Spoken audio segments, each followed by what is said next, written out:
Was Loki mind-controlled in Avengers? If you're a fan of the Marvel Cinematic Universe and have been wondering about Loki's actions in the Avengers, you're not alone.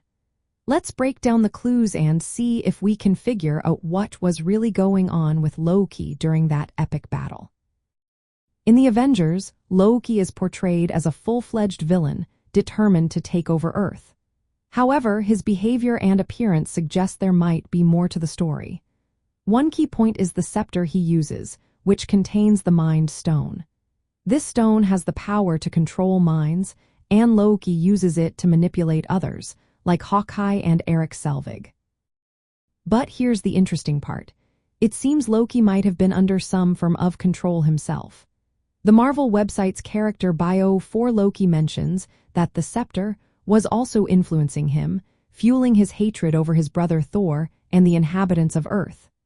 This implies that the Mind Stone could have been affecting Loki's thoughts and actions. There are several scenes in the movie that support this theory. For instance, when Loki talks to the other, a Chitauri, the other threatens him with severe consequences if he fails.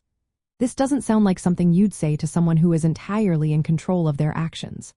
Additionally, Loki's physical appearance is quite different. He looks worn out, with dark circles around his eyes and pale, cracked lips, suggesting he might have been through some kind of torture or mental manipulation. During the battle, there are moments where Loki seems to regain some level of self-awareness.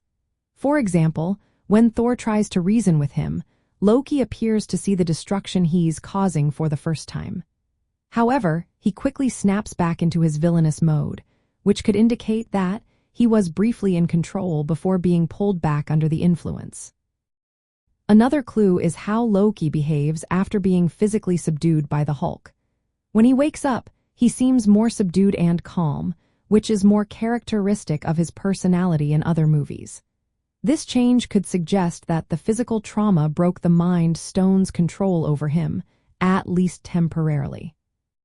So, was Loki mind-controlled in the Avengers? While it's not explicitly stated in the movie, all these hints point to the possibility that he was indeed under some form of influence from the Mind Stone, and possibly even from Thanos himself. This adds a layer of complexity to Loki's character, showing that even his most villainous actions might not have been entirely his own choice.